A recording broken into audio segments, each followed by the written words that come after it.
Sagrada Escritura y palabra de Dios. Disculpa la letra, ¿no?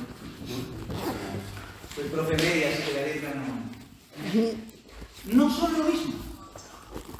No son lo mismo. Esto no es para que después en la misa el domingo le aleguen a la gente que lee, no, si el Papa dijo que no era palabra de Dios. No, estamos aquí dando fichas. ¿Ya? Dando fichas. Porque claro, si yo les pregunto por qué es necesario aprender la lección divina, orar por la Biblia, todos me van a decir, claro, porque es la palabra de Dios. Obvio, si no, no estarían aquí. La pregunta es, ¿qué significa eso? ¿En qué sentido la Biblia es palabra de Dios? ¿Es que Dios le dictó a alguien todo y cada cosa que está ahí en lo que Dios quiso decir, palabras? Entonces, por eso tenemos que entender. Biblia es esto. El libro. El volumen que uno puede comprar en la librería, ¿no es cierto? Que nos permite tener todos los 73 textos ahí en un solo volumen. Eso es la Biblia. El volumen, el libro. Voy a ponerle volumen en el sentido para que, como hablamos de los libros de la Biblia, se pueden agregar. El volumen, eso es la Biblia. Por lo tanto, hay tantas Biblias como ediciones hay. Si a usted le baja el espíritu, digamos, de querer empezar a leer la Biblia y todo, dice, ya, voy a comprar una Biblia, va donde la monjita que al centro, ¿no es cierto?, la Paulina, la hermanita quiere una Biblia, y dice, no, ¿qué? 20 Biblias. ¿Cuál?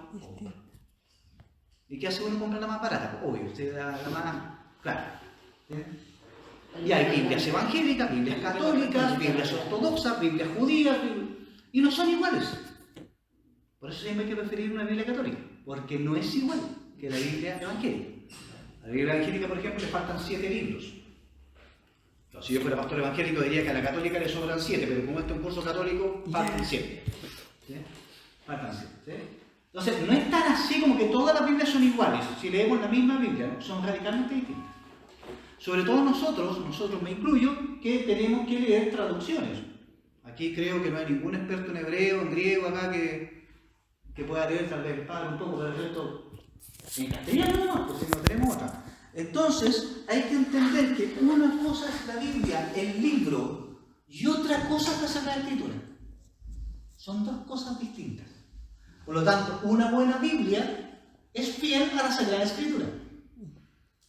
¿Se entiende? La Sagrada Escritura, ¿qué son? Los textos.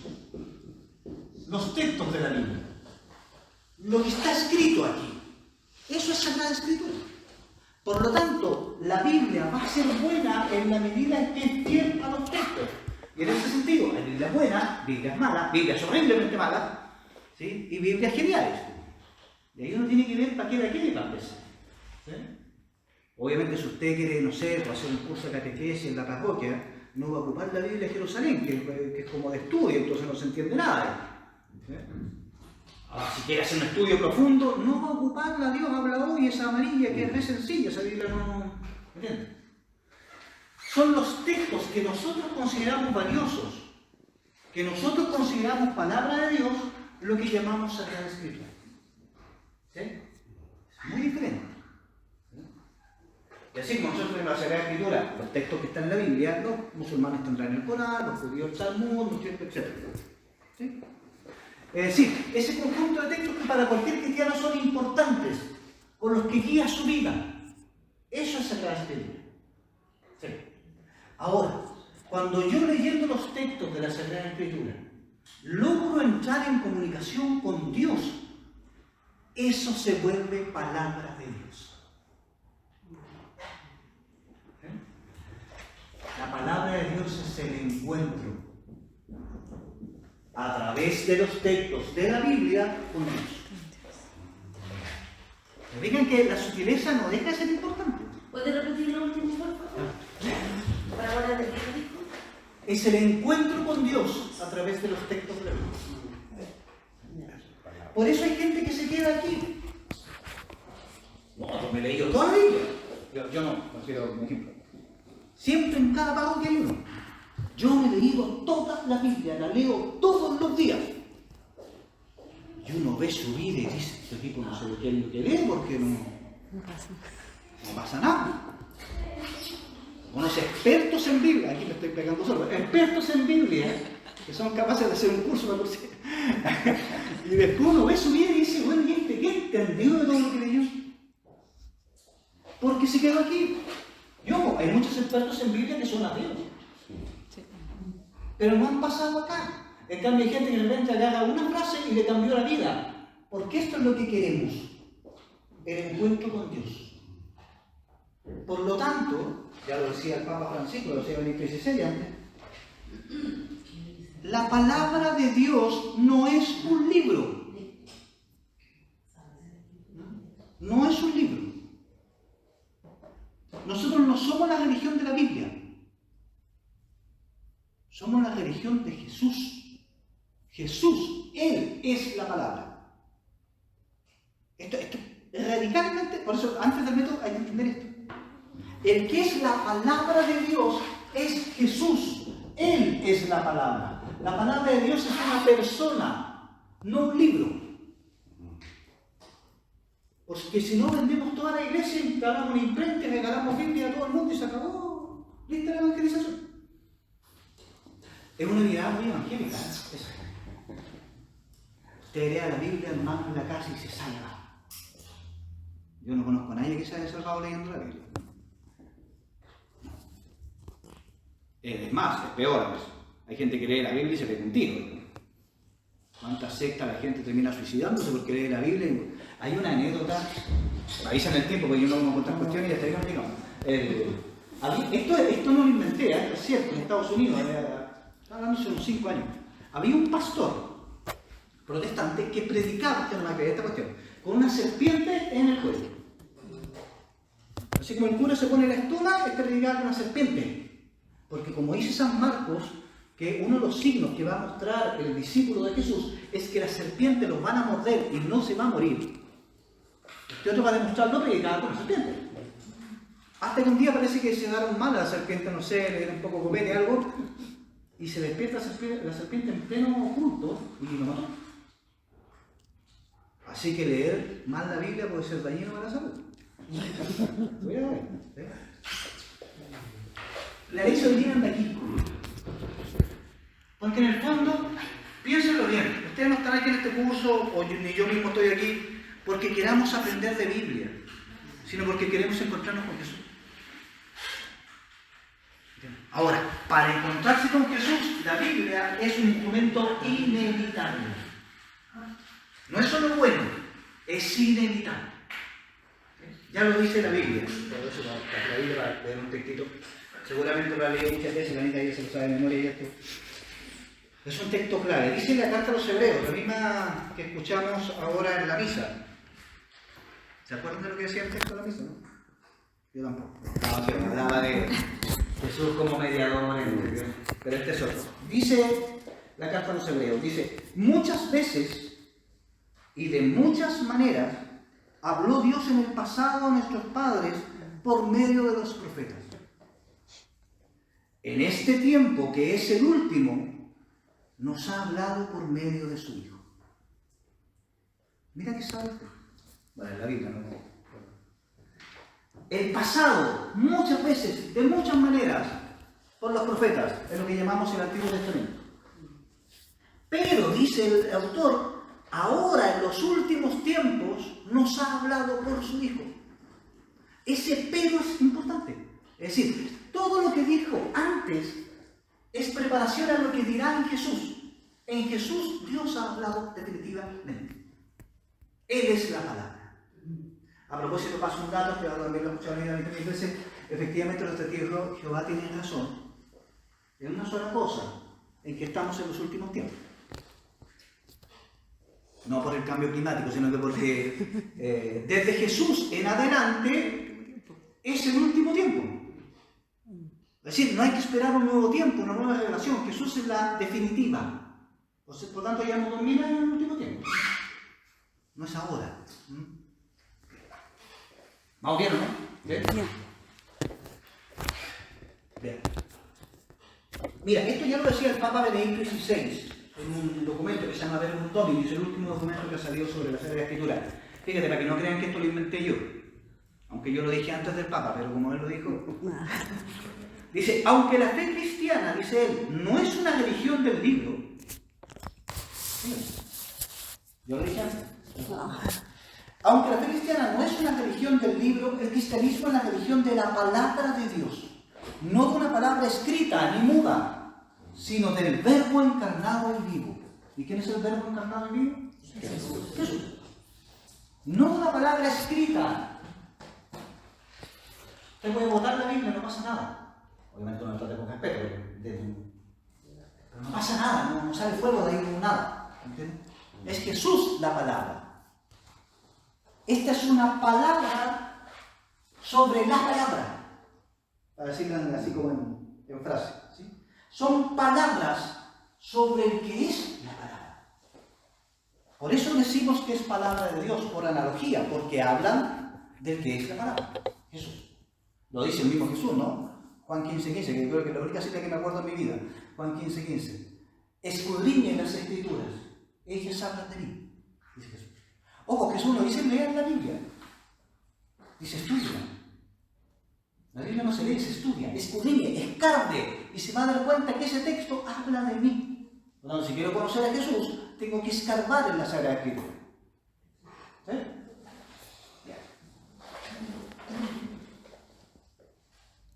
Lo dice el Papa Francisco también. Esta frase la encuentro genial. Este fue el discurso que hizo el Papa frente a la Pontificia Comisión Bíblica, que son los expertos del Vaticano en la Biblia. El Papa, no es Papa será, pero para temas de Biblia se asesora con gente que sabe más que él, peritos de Biblia. Entonces él le hace un discurso. Y él dice, en ese discurso dice, las Sagradas Escrituras, dice él, ¿cómo sabemos? Dice, ¿cómo sabemos? Porque sabe con quién está hablando. O sea, no está contando nada nuevo. Dice, las Sagradas Escrituras, como sabemos, son el testimonio escrito de la palabra divina. ¿Sabes? De Jesús. ¿Sí? El memorial canónico que atestigua el acontecimiento de la revelación. Olvídense todo eso porque es muy enredada la palabra. Esta es la parte que me interesa. La palabra de Dios, por tanto, dice el Papa, precede y excede a la Biblia. La palabra de Dios es más que la Biblia. Antes de la Biblia existía la palabra de Dios, luego de la Biblia también. Y no estoy hablando del Evangelio apócrifo escondido en el Vaticano, no estoy hablando de la palabra, ¿no? Dice, es por ello, dice el Papa, que nuestra fe no tiene en el centro solo un libro, sino una historia de salvación, y sobre todo a una persona, Jesucristo, que es la palabra de Dios hecha carne.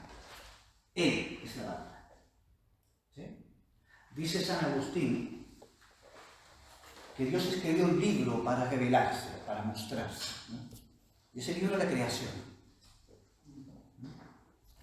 Pero como el ser humano no entendió, escribió un segundo, la Biblia. ¿Pero para qué? Para iluminar el primero. O sea, la Biblia es fuente segura para encontrar la palabra de Dios allá afuera.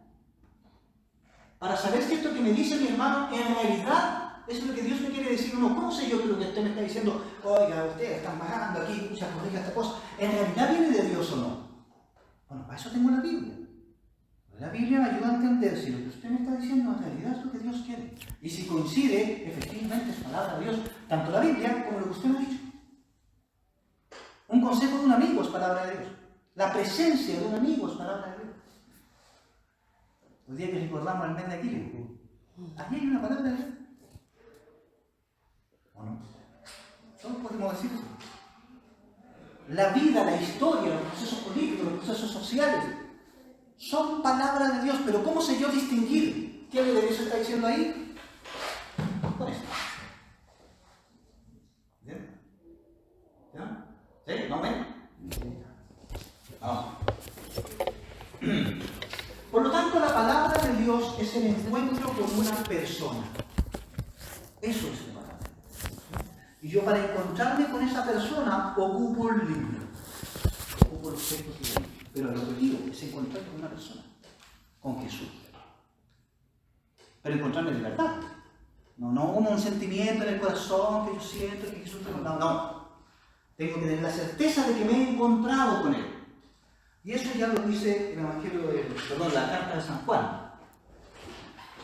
Algunos dicen que esta carta sería una especie de presentación del Evangelio de Juan. No es muy seguro, pero él dice: lo que existía desde el principio, lo que hemos oído y lo que hemos visto con nuestros ojos, lo que contemplaron y tocaron nuestras manos acerca de la palabra de vida. ¿Quién es la palabra de vida? Jesús, obvio. Pues la vida se ha manifestado y nosotros la hemos visto y damos testimonio. Y les anunciamos a ustedes la vida eterna que estaba junto al Padre y que se nos mostró. Lo que hemos visto y oído es lo que anunciamos, para que también ustedes estén en comunión con nosotros, así como nosotros estamos en comunión con el Padre y con su Hijo Jesucristo. ¿Por qué Juan puede hablar de Jesús, del que es la palabra de Dios? Según ese texto. Porque él lo vio, lo conoció. Porque lo vio, porque lo tocó. Estuvo con él. No fue lo que escuchó de otros, no, lo que escucharon nuestros oídos, lo que vieron nuestros ojos, lo que tocaron nuestras manos. De eso puedo hablar. Por lo tanto, quien no ha visto a Cristo, quien no lo ha oído, quien no lo ha escuchado, quien no lo ha tocado, no tiene nada que decir. Nada. Que tenemos, ya decía Benedicto XVI, no es una filosofía, no es una ética, ¿sí? No es una manera de vivir, tampoco, a pesar de algunos curas, una manera de entender la sexualidad, tampoco. No tiene que ver con la moda, si la gente tiene que ser matar, algunas cosas. Es la transmisión de una experiencia del encuentro. Yo que me he encontrado con Cristo les cuento lo que me pasó. Si uno no se ha encontrado con Cristo, no tiene nada que decir. Si ustedes no pueden asegurar que han visto, que han oído, que han tocado a Jesús, no tienen nada que decir. No. Y eso no pasa en el corazoncito, ¿eh? ¿Alguien me puede mostrar alguna evidencia de que se ha encontrado, que lo ha oído, que lo ha escuchado, que lo ha visto, que lo ha tocado? Porque si no, nos vamos todos para la casa y que no hay nada que esto. A ver. Sonamos. Hasta aquí llegamos, gracias. ¿Qué es lo que acaban de hacer? O sea, el encuentro con Jesús provoca en nosotros un cambio, una experiencia que genera un cambio y te penetras y es difícil, o sea, que nunca más te alejas de él. O sea, Esos son los has vivido la experiencia de encontrarte con él. Pero demuéstrame que se encontraron, es lo que te estoy preguntando. La comunión es una... Exacto, muy bien, es lo que acabamos de hacer. ¿Qué hicimos? Escuchamos a Jesús en el Evangelio. Cuando el cura consagra el cuerpo, te lo muestra y de hecho tocan una campanita para que si no miraste, mira ahora. ¿Lo ves? Te lo comes. ¿Qué contacto más material que ese? Por lo tanto, todos podemos decir que yo puedo hablar de Jesús porque yo lo he visto, lo he tocado y lo he oído. Y eso también es un encuentro con la palabra. Por eso Eucaristía y Biblia van muy unidos. No es casual, aquí hay una impresión de Cursillo muy sana, que de la misa pasamos a la escuela. Pues si no, por la teoría, ¿no? Pero uno no es consciente de eso. Yo no sé cómo me da mucho color de repente, pero es que es importante entenderlo. Cada misa es un encuentro con Cristo, donde materialmente lo ves, lo tocas, lo oyes. Y por lo tanto puedes dar testimonio de eso. Y por supuesto lo que dice Iván, ¿no? Hay efectos en la vida. Cada gente que sí se ha encontrado con el Señor. Muy bien. Muy bien. ¿Se ha entendido bien para qué la Biblia? Sí. Ahora, quiero dejar un espacio al final como que podamos preguntar, siempre, no hay nada que tenga mucho curso, pero siempre cuando uno habla de Biblia salen un montón de preguntas que no tienen nada que ver con el tema que uno está hablando, pero si no las preguntáis ahí, ¿cuándo? Entonces, dejar un espacio ahí para preguntas, sé que no sé si puede. Al final, si alguien tiene alguna duda con respecto a la Biblia, tal vez se la pueda aclarar, no hay problema. Ya, desde esta perspectiva, ¿cómo usamos la Biblia? Antes de eso me falta una frasecita, que está, lo que les gusta notar. El tema de las relaciones. ¿Cómo era la frase? Se me fue. No creemos en un Dios, en un Dios que revela verdades, sino en un Dios que se revela a sí mismo de verdad. Disculpe lo larga la cita.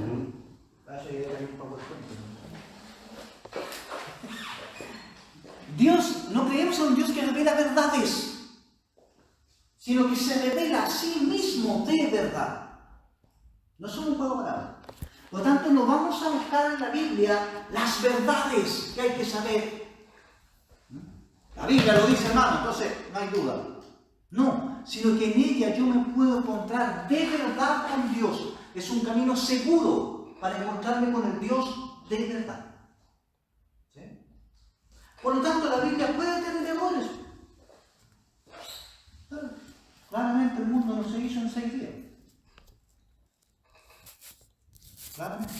Imposible que metieran a todos los animales en un arca. Ahora, aquí comían los leones en el arca, las cebras, sonaron, se extinguieron las cebras porque había que darle comida a los leones. No. No se trata de eso, no se trata de enseñarnos lo que por la ciencia podemos descubrir, sino saber de seguro cómo es Dios y qué quiere de nosotros. Eso es lo que llama la David Bergman llama la verdad de salvación. Yo lo decía Galileo Galilei, el famoso científico, que fue condenado por la Inquisición. Bueno, Galileo era católico, ¿eh? Bueno, claramente si era católico si no fuera católico no habría sido juzgado por la Inquisición. Habría dicho quién es lo que es Dios y yo no soy creyente. Y cuando él discutía con los jueces de la Inquisición, que está el archivo del juicio, se pierde una frase, estamos hablando del siglo XV por ahí, se pierde una frase, ya, estaba 5 siglos a nosotros, cuando le dicen, es que la Biblia, tú dices que la Tierra se mueve alrededor del Sol, ¿no es cierto? Y la Biblia dice que la Tierra está fija. En buena parte dice eso, pero ya, así lo entendía. Y Galileo se pierde una frase y dice, la Biblia no nos enseña cómo es el cielo, sino cómo llegar a él. Mira la claridad. Tú investigas, obviamente imposible que el sol haya sido creado el día 5 y el primer día haya luz, como hubo 5 días antes de que se creara el sol. Obviamente la Biblia en eso no está correcto, porque además no era su intención. La intención es comunicarnos de manera segura quién es Dios y qué quiere de nosotros. La escribió gente que tuvo un encuentro con Dios y fue tan impactante que lo dejó por escrito para que tú también puedas tener ese encuentro.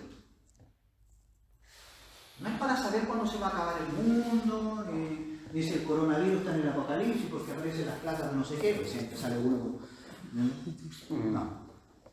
es para eso. No es para estar adivinando el futuro. No es para saber qué voy a hacer hoy día. Estoy abriendo la Biblia al azar porque ahí Dios me va a decir que tengo que hacer yo hoy. No.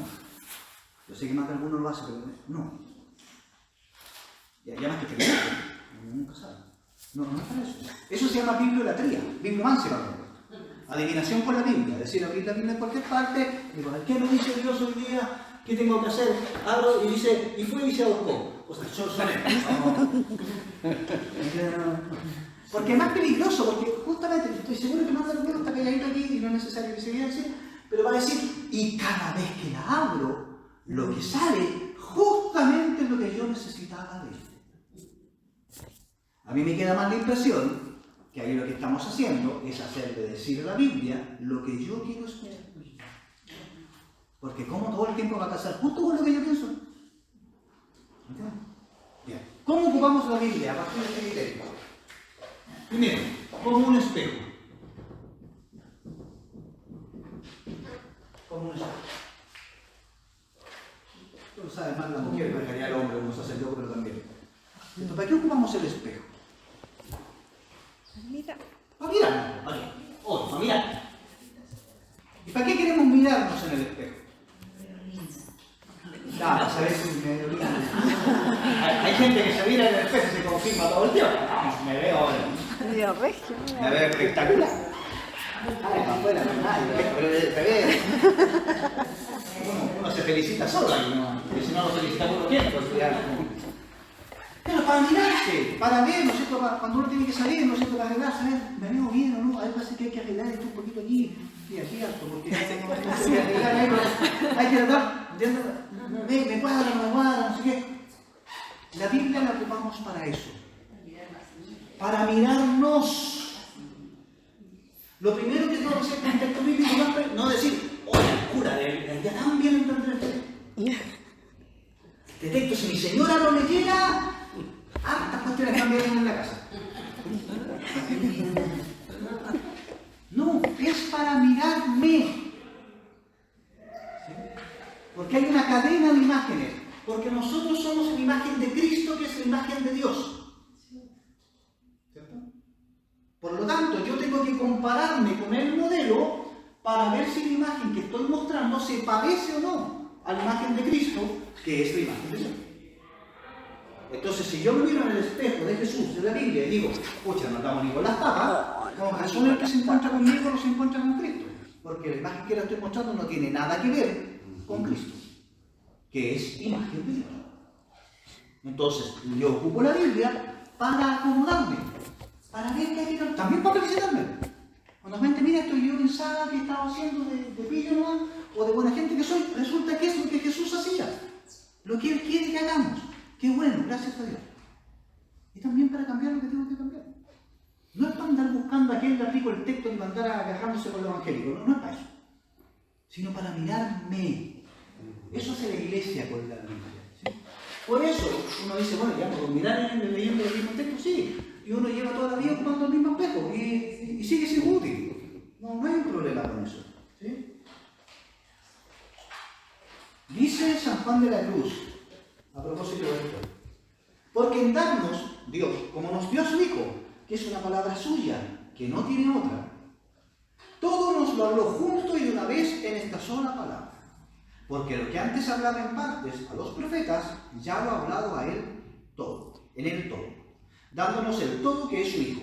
Por lo cual, el que ahora quisiera preguntar a Dios o que diera alguna visión o revelación, no haría más que una necedad, sino haría agravio a Dios, no poniendo ojos totalmente en Cristo, sin querer otra novedad, solo en Él. No sé, hay gente que de repente anda buscando revelaciones medias raras, por ahí, apariciones extrañas. No, es el Evangelio. Ahí está. Ese es su espejo. ¿Sí? Así se mide un cristiano. ¿Qué tan cerca o lejos ando de lo que Jesús hacía? Es como la frase del Padre Hurtado, muy famosa, ya todo el mundo la conoce. ¿Qué haría Cristo en mi lugar? Que es una frase muy bonita, un estilo de vida hermoso, bueno, por algo llegó a santo. Pero para eso primero hay que saber qué hizo Cristo en el suyo. Claro, porque si no Cristo va a ser en mi lugar, porque a mí se me ocurre que es más conveniente hacer en mi lugar. Pero si tengo constantemente frente a los ojos el espejo de Cristo, voy a poder comparar si lo que yo hago tiene que ver con lo que hacía Él. Por eso hay tanto ateo hoy día. Porque nos ve a nosotros y la imagen que proyectamos no tiene nada que ver con Jesús. ¿Cómo se van a enamorar de eso? Es como el Cristo Borges, ese Cristo que arregló a la señora, ¿se acuerdan? Un Cristo famoso. Sí. Lo ven, claro, es un monigote deformado de Jesús, eso es lo que transmitimos. Y obviamente nadie se enamora de eso. Porque el cristiano se vuelve cristiano no por convicción, sino por enamoramiento. Un cristiano no se vuelve, ni ninguno de ustedes ni yo nos volvemos cristianos porque nos convencimos que esta cuestión era excelente. Hicimos el estudio, revisamos el catecismo, no sé, esto me cuadra, sí, me gusta. ¿Alguno hizo eso? No, yo tampoco. Te fuiste metiendo y no te diste ni cuenta cuando estabas al medio, ¿o no? Y cuando estabas en el dijiste, por eso fue que Dios me y así me trajo para acá. Bueno, hablábamos una vez en la casa. Yo no conozco ningún pescado que se meta en la red porque se convenció. Te atrapa. Y eso se lo trae, te atrapa. Lo Jesús cree que le dijo a los apóstoles, no, a los viejos, se metís conmigo, a ser apóstol, todo el mundo le va a venerar para escribir los evangelios. No, se cautivaron con él, ni siquiera preguntaron, el texto del domingo, ¿no? Ni siquiera preguntaron para qué. Ven y sígueme. Y te haré pescadores, ninguno dijo, oye, ¿qué es lo que eso? No, nada. Porque estaban cautivados, enamorados.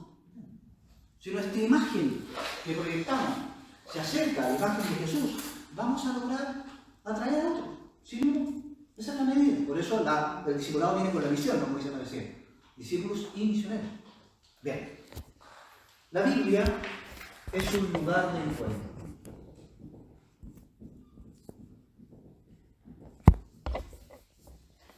¿Sí? La iglesia cada vez que lee la Biblia, no lo lee porque es un texto mágico, ¿no? Sino porque es un espacio sagrado donde se encuentra cara a cara con Dios, donde repite la experiencia Hay una cosa que uno nunca cae, yo caí en la cuenta, no se me ocurre, pero nunca hay que caer en la cuenta. Cuando uno lee los textos de la Biblia, el Evangelio, que es lo que más leemos todos, me imagino, está leyendo los mismos textos que han leído 2000 años de cristianos hacia atrás. O sea, no solo están en comunión con Jesús al leerlo, sino en comunión con San Francisco de Asís, con San Agustín, y con los que vengan para adelante.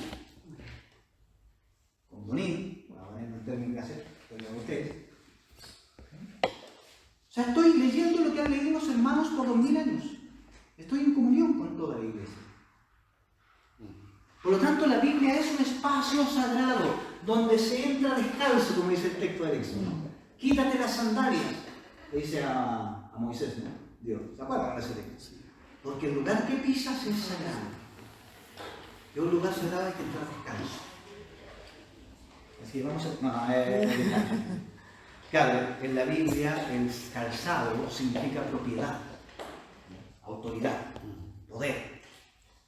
Por eso dice Dios, yo pongo mis sandalias en esta tierra, ¿sí? Hago propio. ¿Sí? Por eso el papá del hijo pródigo dice, pongan el anillo en el dedo y sandalias en los pies, es decir, lo restituye como hijo. ¿Sí? Y por eso Moisés tiene que descalzarse, porque la tierra que pisa no le pertenece, es sagrada. Por eso los textos no nos pertenecen en ese sentido, son textos de la iglesia. Por lo tanto, los leemos con la iglesia y entramos en un espacio sagrado. Por eso, aunque esto es solo un texto impreso, le tenemos cariño y veneración, porque ahí están escritos los textos que nos hablan de Jesús. Por eso la iglesia se levanta el leccionario, ¿no es cierto? En mi casa cuidamos la Biblia de una manera especial, etc. Es un espacio, por eso no es bueno eso de, no sé, ir en el libro leyendo la Biblia. Es como un espacio íntimo. Hay que hacerlo con cariño. Bien. Y por último, la vida nuestra como un eco de la palabra. Cada vez la letra peor de la palabra. Ojo ahí, no como un eco de la Biblia, sino como un eco de la palabra. Es decir, yo no tengo que andarle a ustedes, que son más apostólicos que yo, me imagino, no tienen que andarle a la gente hablando de la Biblia. Una, porque no sabía cantar, y dos, porque no somos comunicadores de Biblias, no somos vendedores de Biblias. Lo que sí debe hablar es el eco de lo que leyó en la Biblia. El eco es lo que queda resonando, ¿no? O sea, que mi actuar sea la resonancia de lo que leí en la Biblia, de lo que Jesús hizo. Que aunque el otro no tenga idea de la metodología, lo que yo haga como cristiano le resuene y diga, ¿por qué este es distinto? Eso es un eco. No tiene sentido darle una de como por ejemplo, el eco como lo que te quedó, no tiene que ver con eso. Sino de lo que Jesús hizo. Mi vida es cristiano. No es que yo vaya a ir para afuera con traje templario ahí, con la Biblia en la mano para que se note que soy cristiano. No. La gente puede que ni cache que yo vengo a misa, que soy católico, que soy cursillista, ni cache esa cuestión. Pero me ve y dice, este es distinto. Seguramente le ha pasado eso. ¿Por qué siempre actúas así? Ese es el momento del gancho, no es el momento de tirar la red. Si quieren vivir lo que yo viví, ven conmigo. Nuestra vida es un eco de la palabra, un eco de la Biblia. Hay gente que anda predicando la Biblia, como yo digo, ¿no? Hay gente que anda predicando, bueno, con un megáfono en la plaza hablar de la Biblia. O hermanos, todos tenemos uno, evangélicos sobre todo, pero hermanos católicos también, que al que se meten en la casa le habla la Biblia. Y todo lo soluciona con la Biblia, con la teología. No. Nuestra vida es el eco de esa palabra que queda resonando. Por eso el cristianismo es para cualquiera. Es para cualquiera. No es para teólogos, no es para filósofos, no es para expertos, es para cualquiera. Y se vive en la condición en la que uno vive, como llaman los ambientes. Para ponerlo en lenguaje cursivo. Yo no es que si soy panadero, voy a estar amasando el pan y rezando el rosario y hacerle con forma de cruz para que le cueste. No. Tengo que preocuparme de hacer bien el pan. Pero en mi actitud como trabajador, el resto va a notar un eco de esto. Y saben que también es una jugada muy pilla. Porque si es evidente, yo evidentemente estoy con mi bolera, soy católico y qué tanto, ahí, eso es lo que hace es que caer. Eso es como avisarle al pez que viene a la red, o sea, ¿para qué? Pero si tú haces tu pancito, y el otro solo le queda resonando, le queda llamando la atención, tu actitud.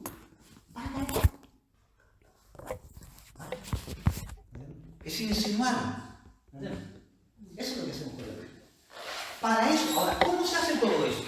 Bueno, para eso vamos a ocupar el método de la lección divina. No sé cómo andamos de... Oye, impecable, que los tomes son cuadrados, media hora.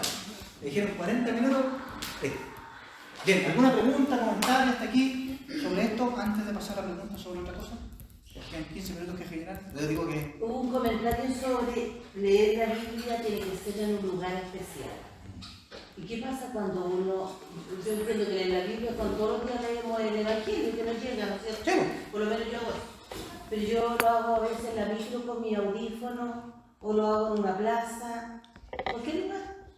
A ver, con lugar no me refiero, sí, en realidad la expresión puede haber estado equivocada. Con lugar no me refiero a que tenga que ser un lugar, que tenga que tener una, estoy exagerando, no es lo que usted está diciendo, que tenga que tener una oratoria en la casa para poder, no. Pero cuando tú vas en la micro, ya, ok, con los audífonos, Sí. tú haces ese espacio. Es el espacio, sí. Claro, no es que, bueno, es la micro, tiene un taco, ya voy a pescar la bici, no, tú, pongo mi audífono que yo lo escuchando con calma. No concentré en eso. Claro, tú vas a hacer tu espacio ahí. O en la plaza, si la naturaleza ayuda mucho. Sí. A eso me refiero, que bueno que lo hago todo. A sentarse a hacerlo. Sí, ¿Sí? y yo lo hago así, busco un lugar y... Claro. O si tengo un lugar, estoy esperando una consulta. Claro. Me concentro en eso. Exacto. La A eso me disposición. refiero.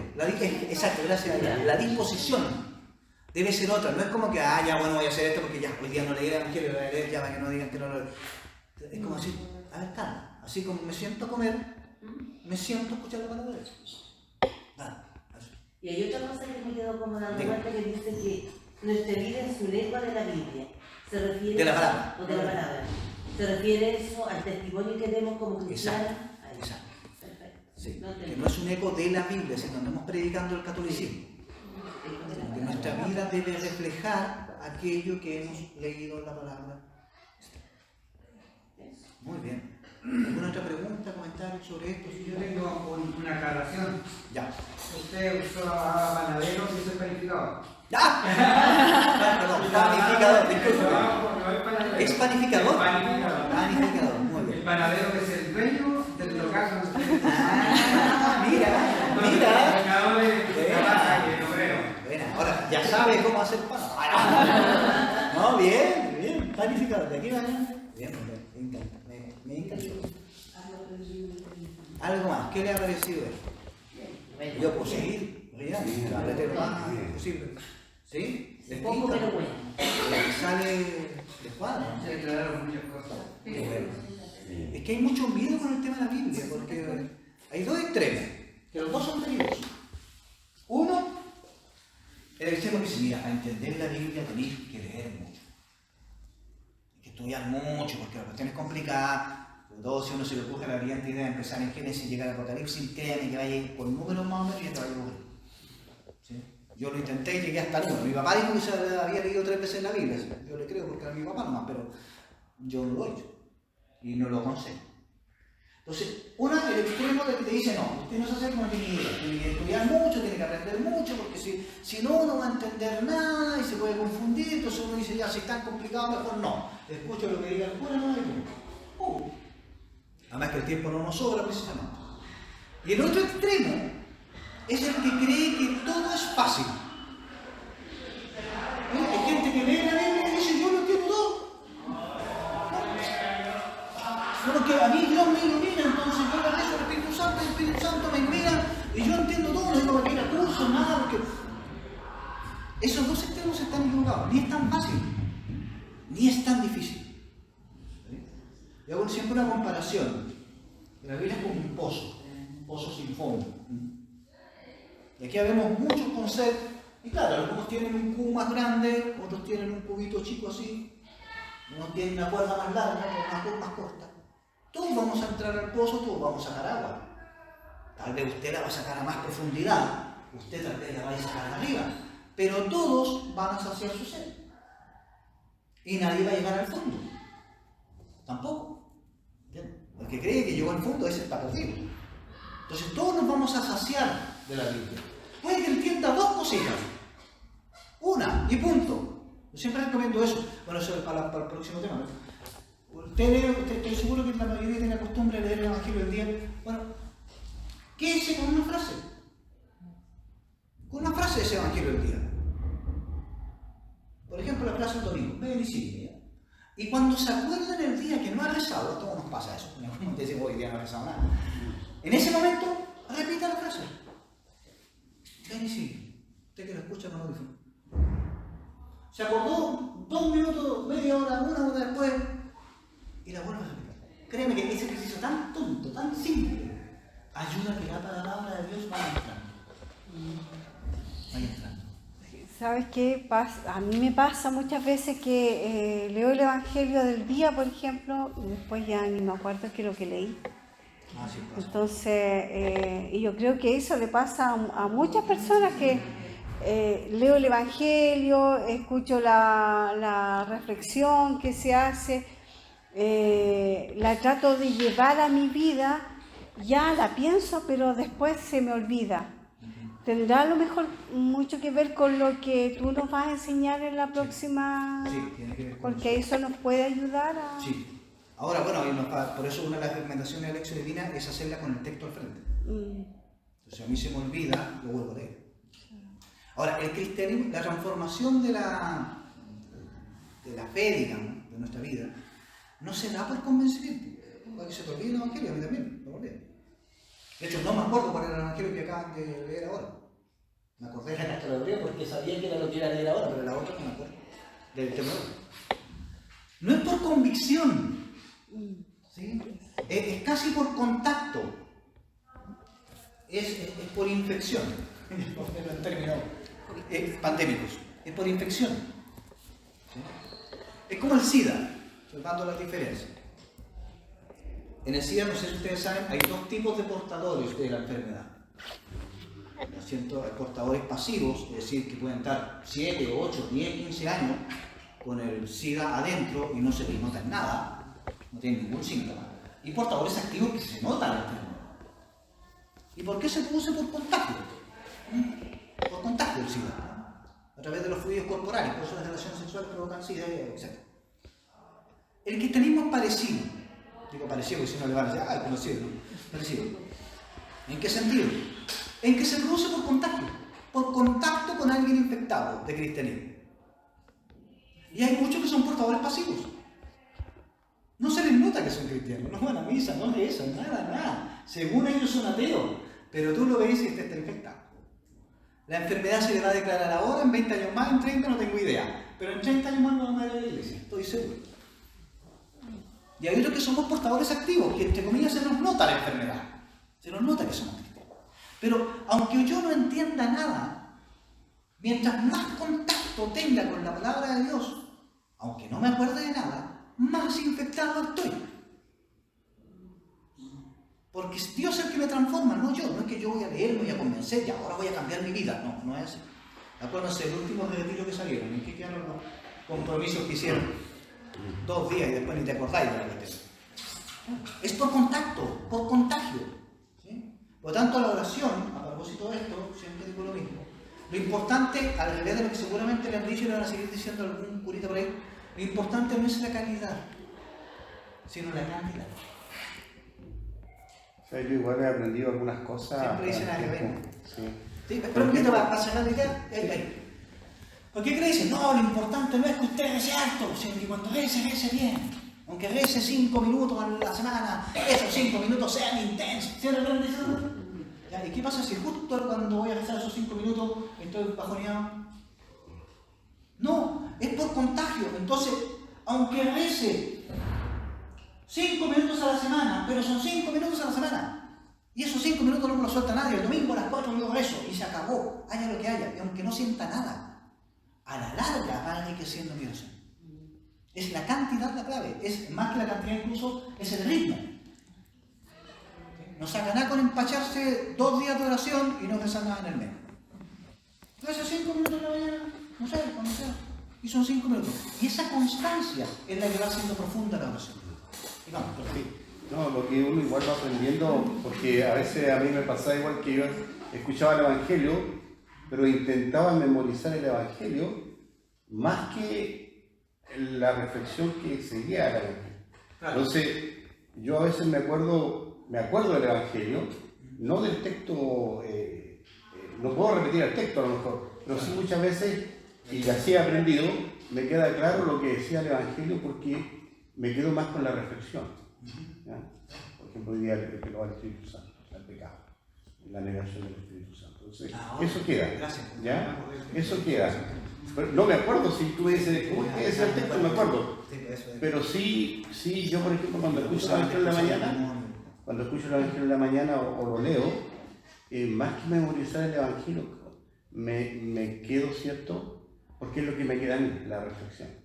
Entonces sé de qué habló, pero no me sé el texto. Exacto. Aquí volvemos al punto. No se trata de memorizar la Biblia, sino el encuentro con la palabra.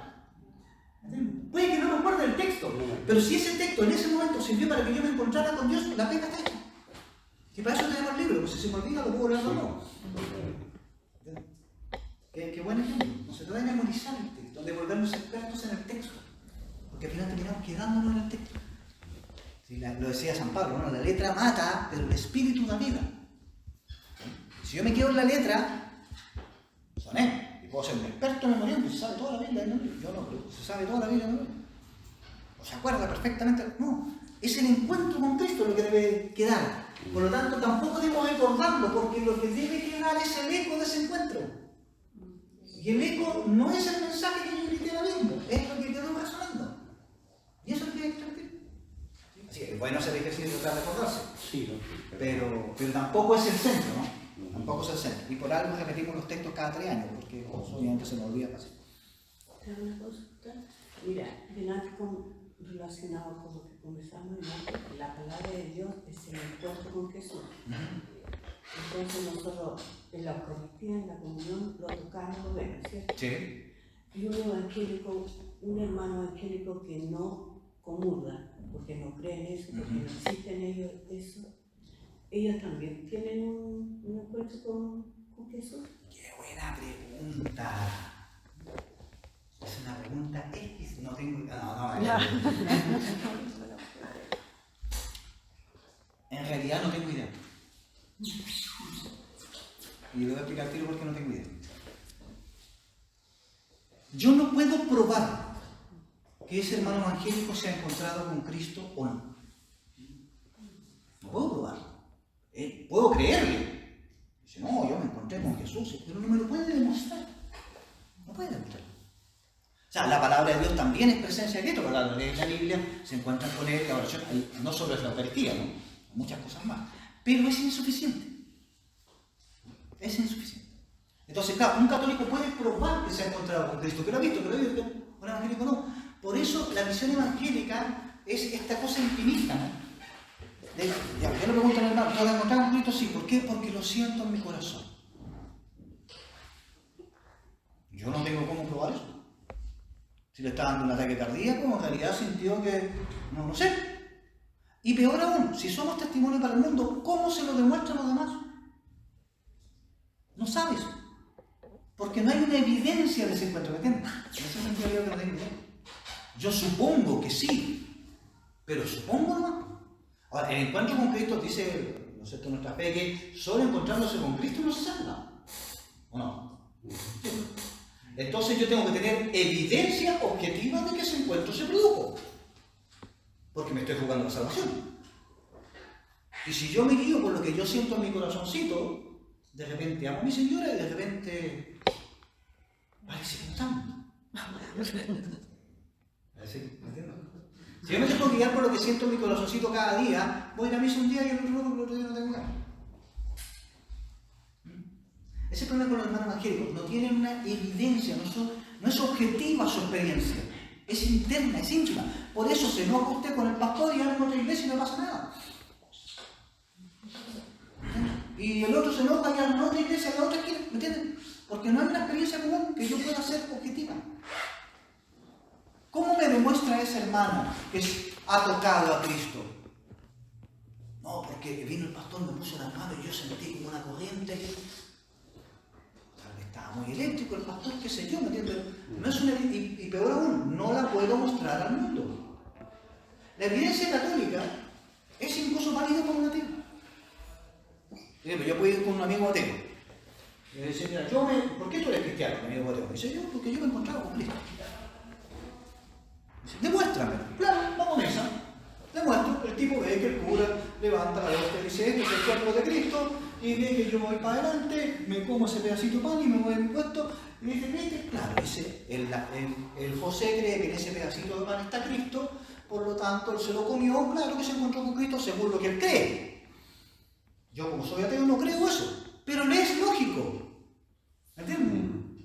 En cambio, si se encontrara con otro amigo evangélico, ya, demuéstrame que te encuentras con Cristo. A ver, déjame sentirlo en el corazón. Yo no se queda esperando. Porque en muchas cosas los hermanos evangélicos son más bibliólatras que cristianos. Se centran en el culto a la Biblia. Fíjense la diferencia entre un católico y un evangélico. Un evangélico siempre te dirá, la Biblia dice esto. ¿Por qué lo hace? Porque la Biblia lo dice. Un católico siempre te dirá, Jesús dijo esto. O Jesús hizo esto. ¿Entiendes? Entonces yo no te puedo decir que ese encuentro no se ha producido, pero tengo serias dudas de que se pueda encontrar. Y desde la fe cristiana ese encuentro es incompleto. Porque si no está la Eucaristía, no está María, no está los sacramentos, el encuentro es incompleto. Además nosotros creemos en la presencia real de Jesús en la Eucaristía. O sea, el católico que no cree, por favor, que no cree que ahí está la presencia real de Cristo en la Eucaristía, no ha entendido nada, no está viviendo nada. Porque ahí está la presencia real. Mira, tomando otro ejemplo, católico. ¿Dónde se engancha un católico para encontrarse con Cristo? Lo más evidente, lo acabo de decir. La Eucaristía.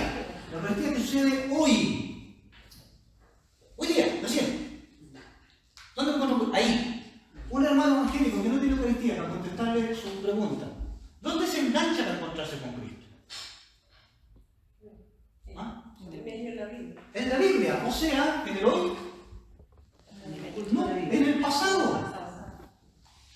Muchas veces y de muchas maneras. En el pasado. Y en el futuro. En la Biblia lo dice. Estamos en los últimos tiempos. Jesús ya va a venir y los va a quemar a todos por el... Tampoco muy optimista la mirada. Se engancha en el pasado y en el futuro, porque en el presente no hay nada. ¿Qué hay en el presente? La añoranza, la ausencia, el anhelo, el espíritu que me mira internamente. Que hace. O sea, lo que viven los hermanos es una ausencia de Cristo. Entonces yo para encontrarme con Cristo puedo ir al pasado de la Biblia, o al futuro, que ya viene, cuidado, que arrepiéntete de pecador, porque ya va a venir. El católico no, tiene a Cristo hoy, aquí. Y para entender ese Cristo hoy, va al pasado, la Biblia, y se proyecta el futuro, la segunda venida. Pero con Cristo ya presente aquí. Exacto, por eso nuestra mirada del futuro es esperanzador. No es la cosa así catastrófica de, oye, nos van a condenar a todos, arrepiéntete luego, que ya queda poco tiempo. No es eso. Fíjate, es muy interesante tu pregunta, muy fina, muy fina. Porque esa es la gran diferencia que tenemos entre católicos y evangélicos. Y ojo, hay muchos grupos católicos por ahí, no voy a nombrar a ninguno, que tienen una mirada muy así. Yo creo que ya saben de qué estoy hablando, pero hay un protestantismo católico que le llaman. Gente que es católica pero que piensa como evangélica. Y tenemos nosotros también. Nosotros vamos a la batalla, querida, en un tanque, con traje y con metralleta en la mano. Tenemos todas las herramientas para defendernos del enemigo. El evangélico va con ojota y una onda. Porque nosotros tenemos la Eucaristía, los sacramentos, la Virgen María, los santos. Todo eso atrás de nosotros. Y los evangélicos van con una ondita. Ahora, a veces la valentía de ese hermano, con la ondita, logra más que nosotros con el tanque. Sí, hay que reconocer también. Sí, pues a veces el hermano con una pura ondita le pega justo y enganchan. Y nosotros con un tanque y con toda la infraestructura no somos capaces de mover un palito. Eso.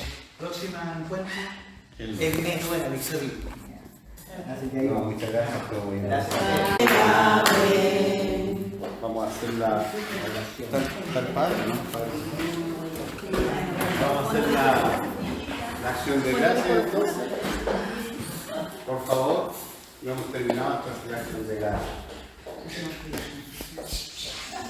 Todos. Te damos gracias, Padre bueno, por todo el beneficio que nos estás entregando. A ti que vives y reinas por los siglos de los siglos.